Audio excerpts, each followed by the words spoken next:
আল্লাহ পাক রব্বুল আলামিন পবিত্র কালামুল্লাহর ভিতরে ইরশাদ করেন, ওয়াইদ কুল্লা লিল মালাইকাতি ইসজুদু লিআদাম ফাসজাদু ইল্লা ইবলিস আবা ওয়াস্তাকবার ওয়া কানা মিনাল কাফিরিন।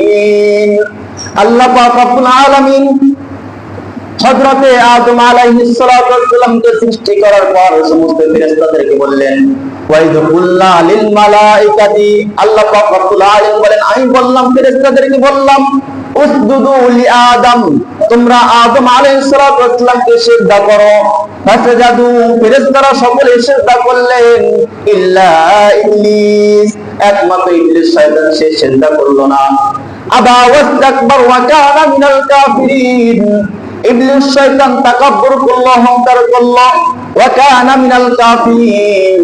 আর যে ইবলিস শয়তান ইতিপূর্বে ফেরেশতাদেরকে আমলের শিক্ষা দিতেন, আমলের প্রশিক্ষণ দিতেন, কিভাবে আল্লাহ পাকের আমল করা যায়, কিভাবে আল্লাহ পাক রব্বুল আলামিনের ইবাদত করা যায়, সেই শিক্ষা দিয়েছে হলো ইবলিস শয়তান। আর আজকে আদম আলাইহিস সালামকে সিজদা না করার কারণে ওয়া কানা মিনাল কাফিরিন, সে কাফেরদের অন্তর্ভুক্ত হয়ে গেছে। মুআজ্জাজ মুহতারাম হাজিরিন, আল্লাহ পাক রব্বুল আলামিন আদম আলাইহিস সালামকে সিজদা করার কথা বললেই ইবলিস শয়তান অস্বীকার করে দিল, না না, আমি আদমকে সিজদা করতে পারবো না। কেন? কারণ আমাকে তো আগুন দ্বারা সৃষ্টি করা হয়েছে, আগুনের হাকিকত হলো সবচেয়ে উপর দিক ওঠা, আর মাটির হাকিকত হলো সবচেয়ে নিচের দিক থাকা। আমাকে তো আগুন দ্বারা সৃষ্টি করা হয়েছে, আমি কেন আমার মাথাটা নিচু করব?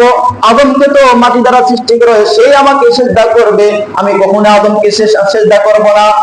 এই অহংকার থাকার কারণে, এই তাকাব্বুর থাকার কারণে ওয়া কানা মিনাল কাফিরিন, ইবলিস শয়তান কাফেরদের অন্তর্ভুক্ত হয়ে গেছে।